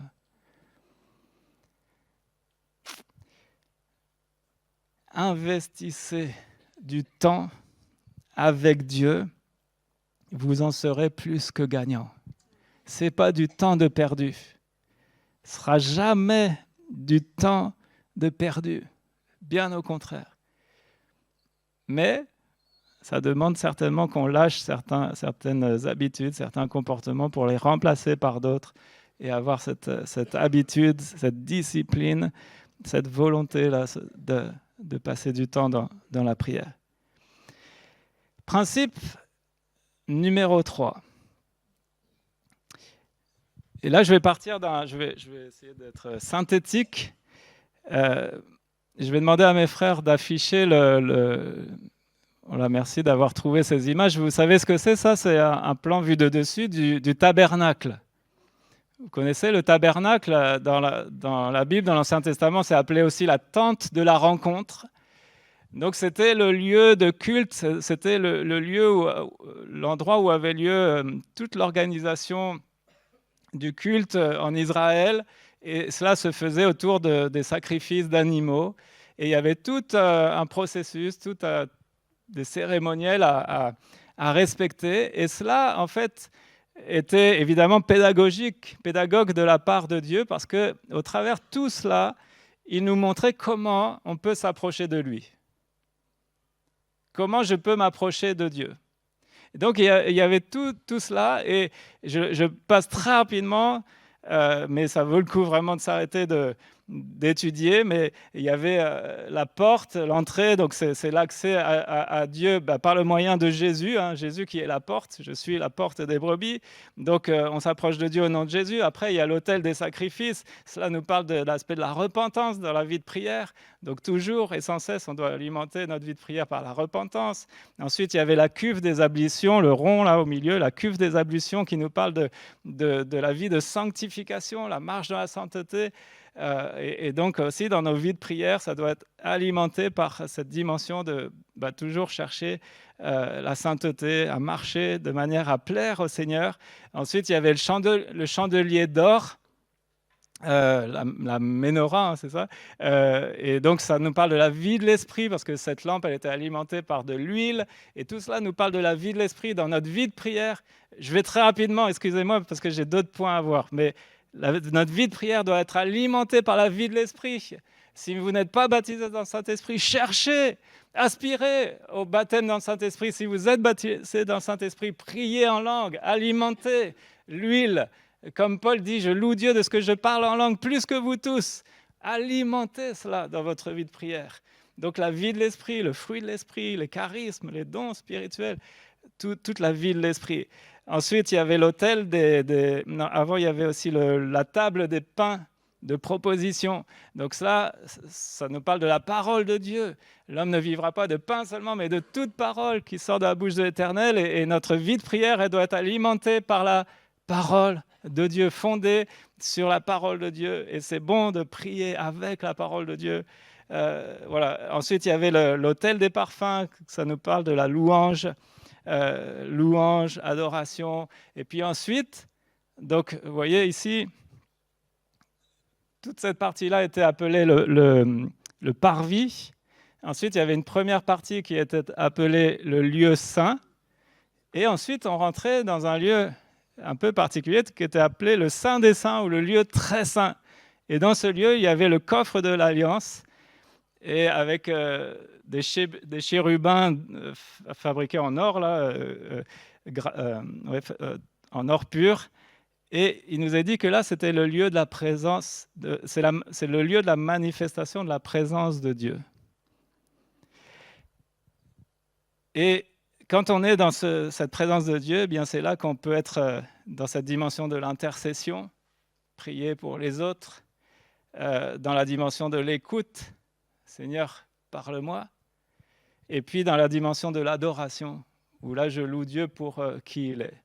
Voilà, j'ai brossé très très rapidement, mais je voudrais venir à certains points. La Bible dit que, c'est dans 1 Corinthiens 3, verset 16, « Ne savez-vous pas que vous êtes le temple du Saint-Esprit » Donc, tout ce qu'on a vu là au travers ce tabernacle, par la suite, ça va être transposé aussi dans le temple. Donc là, c'était des toiles de tentes, mais ensuite, ça va être transposé dans le temple fait en dur, on va dire. Mais on retrouve toujours le même plan, et cela nous montre comment est-ce que je dois m'approcher de Dieu. Et tous ces principes-là, aujourd'hui, ils n'ont pas beaucoup changé, en fait. On ne s'approche pas de Dieu de n'importe quelle manière, on doit toujours veiller à s'il y a besoin de la repentance, la sanctification, vie de l'esprit, la parole de Dieu. Tous ces principes-là sont toujours valables aujourd'hui. Il n'y a qu'une chose qui va changer, je vais en reparler tout à l'heure, c'est qu'aujourd'hui, on a un libre accès en Jésus-Christ. Je vais y revenir. Mais parlons de nous d'abord. Dieu dit, vous êtes le temple. Donc tout cela est une image aussi de nous, de notre cœur. Jésus dit, ne savez-vous pas que vous êtes le temple du Saint-Esprit ? Vous êtes devenu une habitation de Dieu en esprit. C'est-à-dire que là où la présence de Dieu siège et règne, maintenant c'est dans vos cœurs. Et donc dans nos vies, dans nos cœurs, doivent prendre place tous ces principes-là liés à la vie de prière. D'accord ? Maintenant, ce tabernacle était composé de 3 parties. Et nous aussi, on est composé de 3 parties. Il y a un parvis extérieur que je vais appeler le moi public. il y a le moi public. Le moi public, c'est qui, c'est quoi? Eh bien, tout le monde le voit. Tout le monde peut le voir et le connaître, ce moi public. Donc, c'est celui que vous voyez là, devant vous.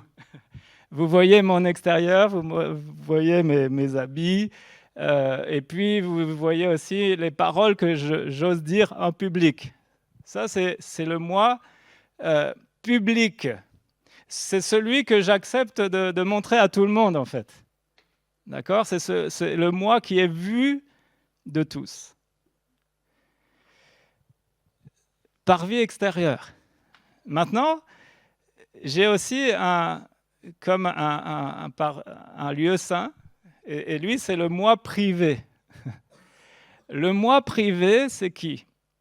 Le moi privé, bien, c'est celui que je choisis de montrer à un cercle restreint. De qui? Bien, de mes amis ou de ma famille. Ça, c'est le moi privé. Sarah, mon épouse, a la chance, a l'immense privilège de me voir en pyjama le matin et sans être très bien apprêté, et c'est vice-versa. Mais voilà, là, c'est un privilège que je ne voudrais pas montrer à tout le monde.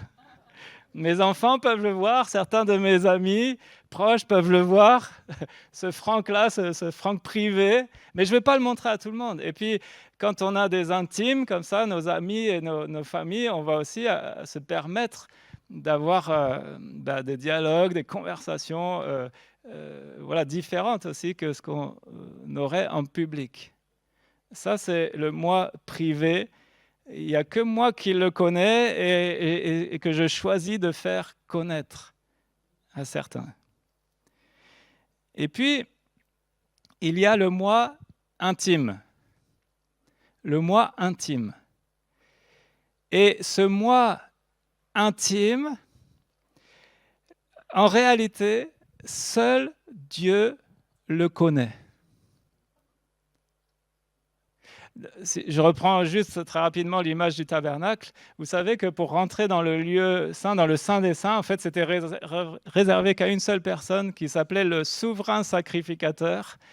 Et en fait, qui est ni plus ni moins l'image de Jésus-Christ, en fait.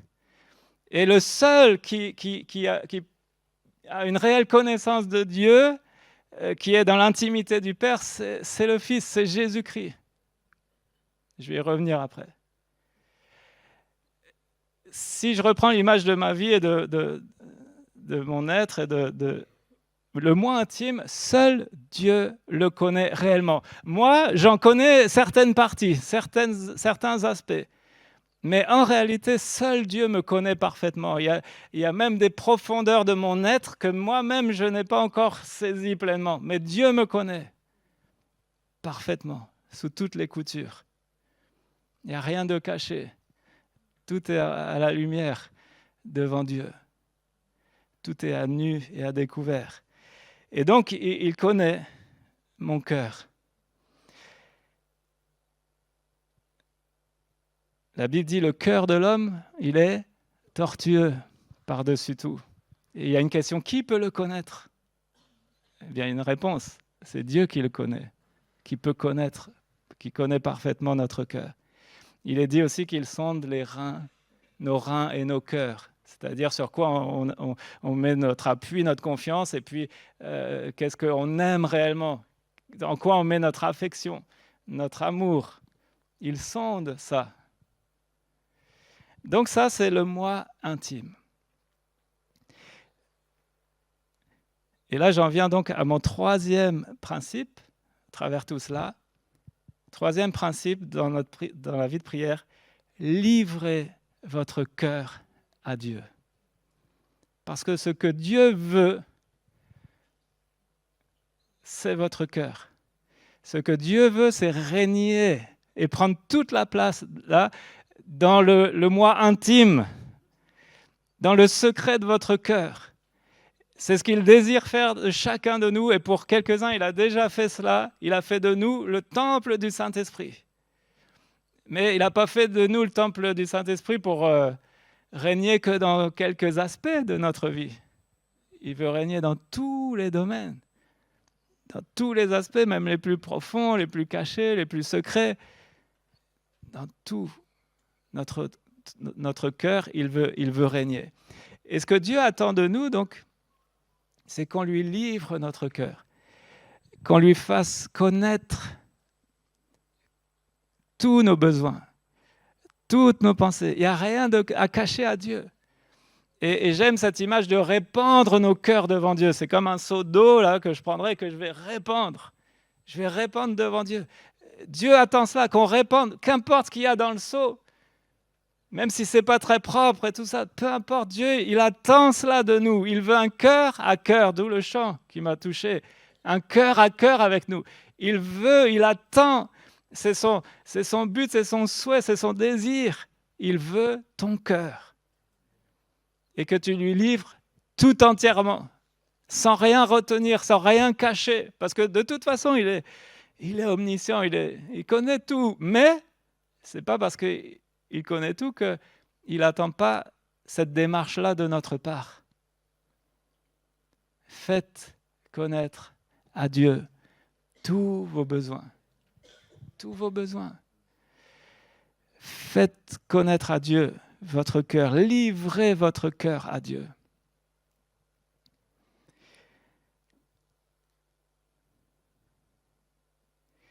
Et c'est précieux, c'est extraordinaire de savoir que, on a lu tout à l'heure Matthieu 6,6, là, dans le lieu secret, dans l'intimité avec Dieu, eh bien, il veut ce cœur à cœur et il attend de nous qu'on lui fasse connaître tout, là, tout ce qu'il y a sur nos cœurs, nos pensées. Tout à l'heure, il y a eu des choses qui ont été partagées, peut-être de certains qui souffrent, qui sont dans la souffrance, dans l'abattement, dans le découragement.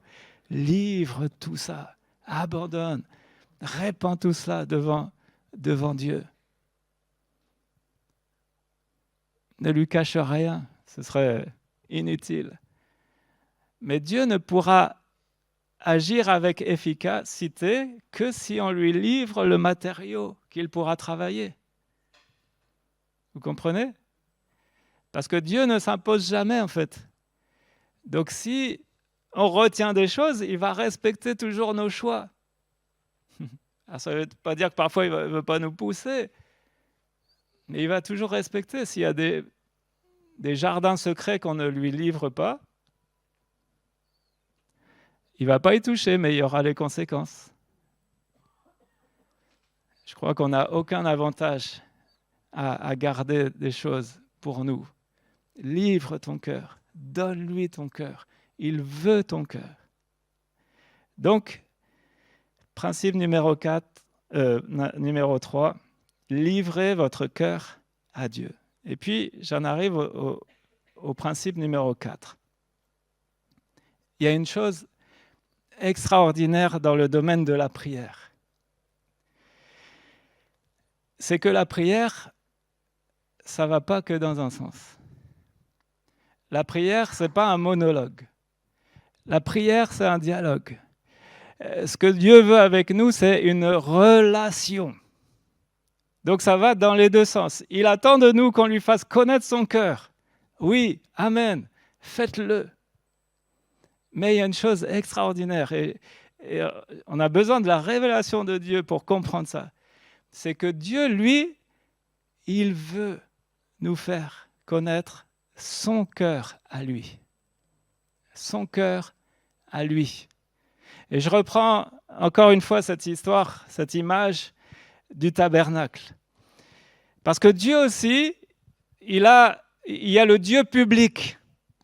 Il y a le Dieu public qui est révélé à tous. L'Écriture le dit clairement, c'est dans Romains 1, verset 19, Dieu se révèle au travers de la création.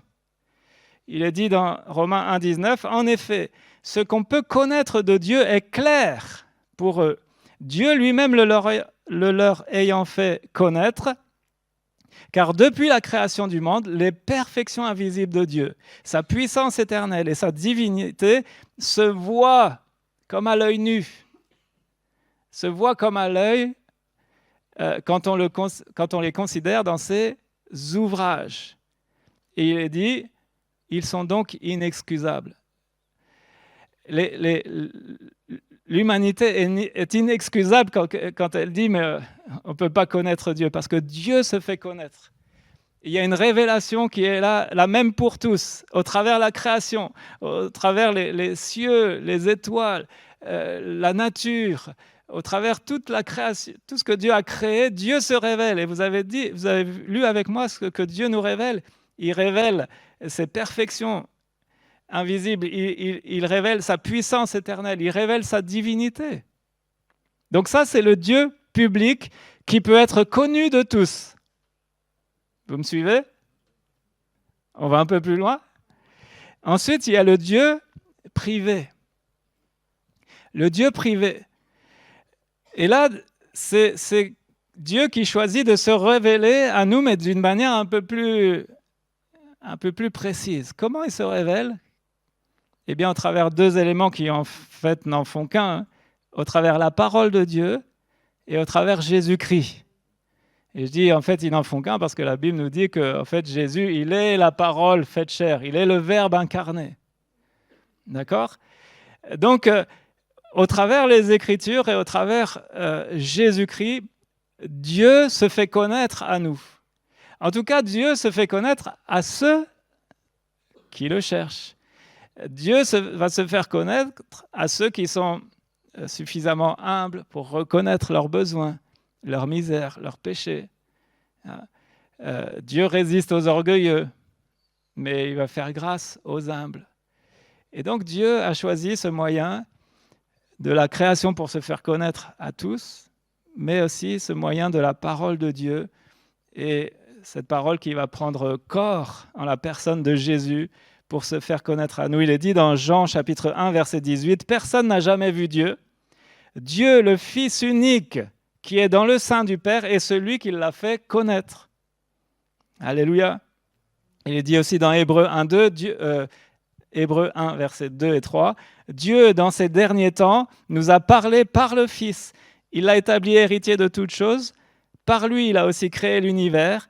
Le Fils est le reflet de la gloire et l'empreinte de sa personne. » Le reflet de sa gloire et l'empreinte de sa personne. Donc, quand on se met à découvrir Jésus, qui il est, son œuvre, ses actions, ses plans, sa volonté, eh bien, c'est Dieu derrière, Dieu le Père qui se révèle à nous.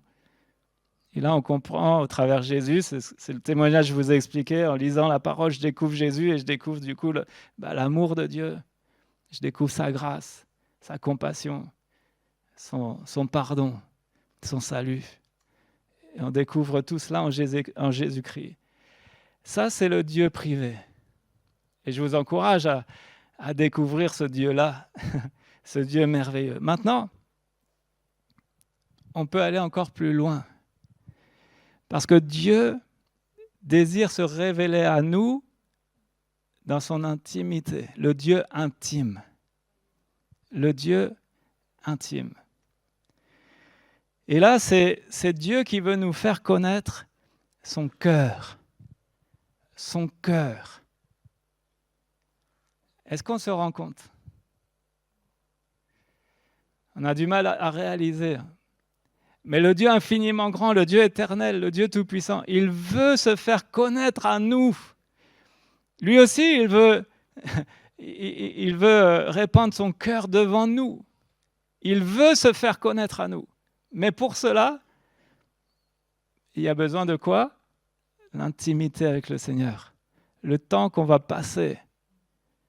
Aussi la manière dont on s'approche de lui. Je passe, mais prenez ce temps-là.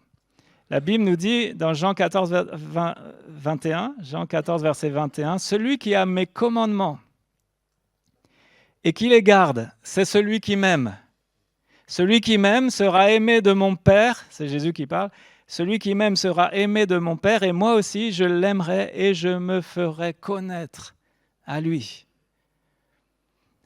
Donc, le lieu très saint, c'est le lieu de l'intimité avec Dieu. C'est le lieu où on peut avoir un face-à-face, un cœur à cœur avec Dieu. Vous savez, le verset de Matthieu 6,6 qui nous dit « Mais entre dans ta chambre et ferme la porte », eh bien c'est là, c'est ça le lieu où Dieu désire se révéler à nous. Et c'est extraordinaire quand on réalise que ce lieu très saint, c'est le lieu de la manifestation de la gloire de Dieu. Dans le lieu très saint, entre les ailes des anges, il y avait la Shekinah, la manifestation de la gloire de Dieu qui, de temps à autre, se manifestait. C'est ce que Dieu veut manifester dans nos vies, sa gloire. Il veut nous faire connaître son cœur, ses pensées. Qu'est-ce qui va se passer à ce moment-là quand on entre dans cette intimité-là? Eh bien, Dieu va... C'est le lieu de la révélation. On a déjà une révélation de Christ, de son amour, de son salut, mais Dieu veut aller encore plus loin. Il veut nous révéler qui il est. Il veut nous révéler ce qu'il fait, ses plans, ses desseins, ses projets. Il veut nous révéler ce qu'il voit, comment il voit les choses. Ça vous intéresse de savoir comment Dieu voit les choses? Parce que Dieu ne voit pas tout à fait de la même manière que nous, comme vous ne l'auriez pas remarqué. Dieu veut nous montrer ce que lui voit, comment il voit les choses. Il veut nous donner un esprit de sagesse et de révélation par son esprit. Il veut nous donner le discernement des esprits. Il veut nous donner cette vision spirituelle qu'il voit au-delà du monde visible, qui voit le monde invisible, qui voit les choses cachées, les choses invisibles qui, elles, pourtant, sont éternelles. Je relisais ce texte ce matin. Dieu veut nous révéler tout cela. La vision des réalités invisibles mais éternelles. Et cela, ça se passe où? Ça se passe comment? Dans l'intimité avec le Seigneur. Donc, mon principe numéro 4, et j'en ai terminé, c'est puiser au cœur de Dieu. Allez puiser au cœur de Dieu. C'est là la source. Toutes mes sources, elles sont en toi, dit le psalmiste. C'est la source dans laquelle il faut aller puiser. Et je veux nous encourager, je veux m'encourager. Prendre du temps pour cela. Je relis les 4 principes. Chercher la sagesse. Donc, la théorie, c'est bien, mais il faut mettre en œuvre, mettre en pratique. Principe numéro 1, cherchez la sagesse. Principe numéro 2, investissez dans votre temps de prière. C'est la crypto-monnaie du ciel. Alléluia. Principe numéro 3, livrez votre cœur à Dieu. Et principe numéro 4, puisez au cœur de Dieu, parce que c'est lui aussi veut révéler son cœur. Je termine avec ce verset de conclusion dans Éphésiens chapitre 1, verset 17. Éphésiens 1, verset 17. Je prie, c'est Paul qui prie pour les Éphésiens. Aujourd'hui, c'est moi qui prie pour les Elbeviens. Et je prie pour moi aussi en même temps. Je prie que le Dieu de notre Seigneur Jésus-Christ, le Père de gloire, vous donne un esprit de sagesse et de révélation qui vous le fasse connaître. J'ai lu dans la version second 21. Vous donne un esprit de sagesse et de révélation dans sa connaissance. Un esprit de sagesse et de révélation qui vous le fasse connaître. Dieu dit, j'aime ceux qui m'aiment et ceux qui me cherchent me trouvent. Amen. Est-ce que vous l'avez compris ensemble? Et qu'on demande à Dieu sa grâce et son aide pour entrer plus loin dans sa présence. Il a tellement de choses à nous communiquer, à nous bénir. Alléluia. Seigneur, mon Dieu, merci parce que tu désires, c'est vrai, cette intimité, ce cœur à cœur avec chacun d'entre nous, Seigneur. Et tu veux nous voir aller plus loin dans ta présence. Aide-nous à investir dans le royaume, investir dans ce temps de la prière, investir dans ce temps de recherche de ta face, de ta présence, recherche de ta volonté, de ton conseil. Seigneur, nous voulons chercher ton cœur. Aide-nous, Seigneur, à te faire connaître le nôtre sans rien cacher, sans rien retenir. Nous voulons te livrer nos vies, t'abandonner, nous mettre sur l'autel de la consécration et te dire, Seigneur, fais de nous ce que tu désires. Et toi, en retour, Tu désires aussi nous partager ton cœur de Père, nous faire connaître qui tu es, nous faire connaître tes plans, ta volonté, nous révéler ton immense amour et nous ouvrir les yeux, Seigneur. Quand on manque de sagesse, tu veux nous la donner, cette sagesse d'en haut. Quand on manque de discernement, tu veux nous ouvrir les yeux afin que l'on puisse voir. Oh Seigneur, merci. Merci de nous visiter, de visiter ton peuple, ton Église ce matin. Merci de nous accorder dans ta grâce cet esprit de sagesse et de révélation qui va nous permettre de te connaître. Oh, à ton nom donne gloire. Oh Seigneur, viens visiter nos cœurs et viens peut-être changer nos habitudes et nos comportements, Seigneur, pour qu'on soit des addicts à ta présence, Seigneur. On veut vraiment être dépendant de toi en toutes choses. Viens régner dans le temple que nous sommes. Viens régner sur le siège, sur le trône de nos cœurs. À ton nom, toute la gloire, Père, en Jésus. Amen. Amen.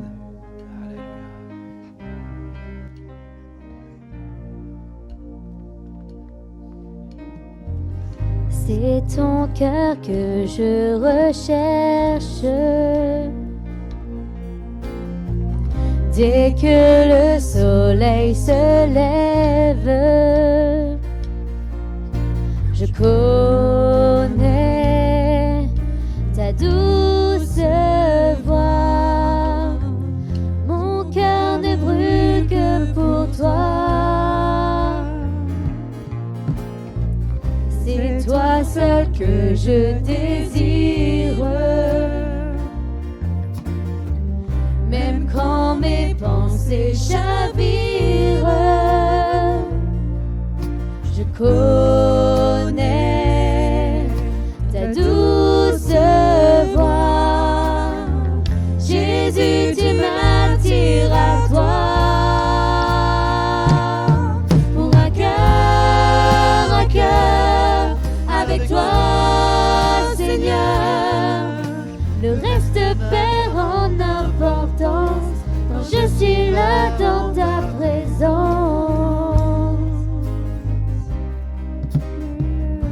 Quand je suis là dans ta présence.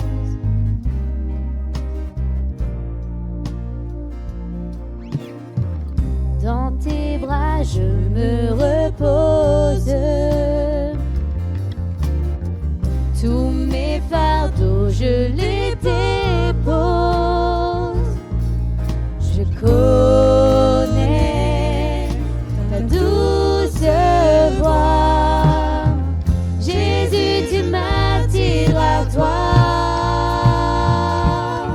Pour un cœur avec toi, Seigneur, le reste perd en importance quand je suis là dans ta présence. Face à face, devant ta grâce, le reste perd en importance quand je suis là dans ta présence. Quand je suis là dans ta présence.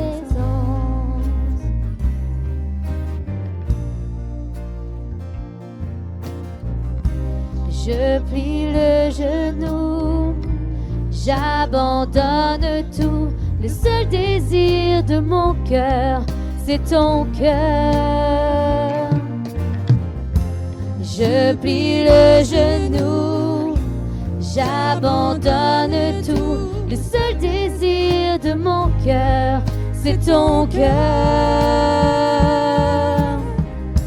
Je plie le genou, j'abandonne tout. Le seul désir de mon cœur, c'est ton cœur. Je plie le genou, j'abandonne tout. Le seul désir de mon cœur, c'est ton cœur. Pour un cœur avec toi, Seigneur, le reste perd en importance quand je suis là dans ta présence. Face à face, devant ta grâce, intense. Non, je suis là dans ta présence. Amen. Gloire à Dieu. Merci Seigneur. Un grand merci à notre frère. Amen. Vraiment, oui, oui, c'est le cœur de tout l'évangile. Que Dieu nous aide tous. Amen. Alors, on salue nos amis visiteurs. Y en a-t-il au milieu de nous? Vous levez la main. Comme j'ai l'habitude de le dire, il ne vous arrivera rien de mal, que de bon, que du bon. Amen. Alors, tout de suite après les annonces, les candidats pour le baptême doivent aller voir le frère Baudolec, ici présent. C'est mon être visible. Voilà, un service est prévu le 24 novembre. Le 12 octobre à 15h30, il y aura un goûter pour les aînés à partir de ceux qui sont en retraite. Merci de vous inscrire sur l'affiche située au fond de la salle. Offrande du culte. Et mes amis, tu peux dire à ton voisin, béni, alléluia, soyez bénis, bon retour.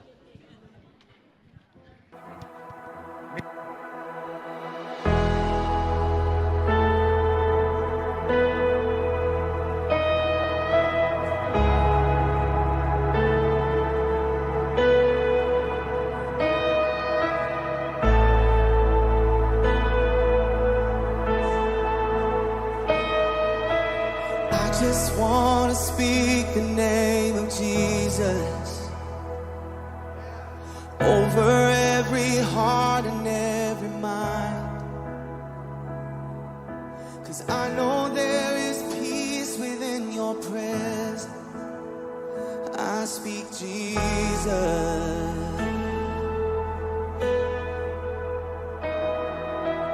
I just want to speak the name of Jesus till every dark addiction starts to break,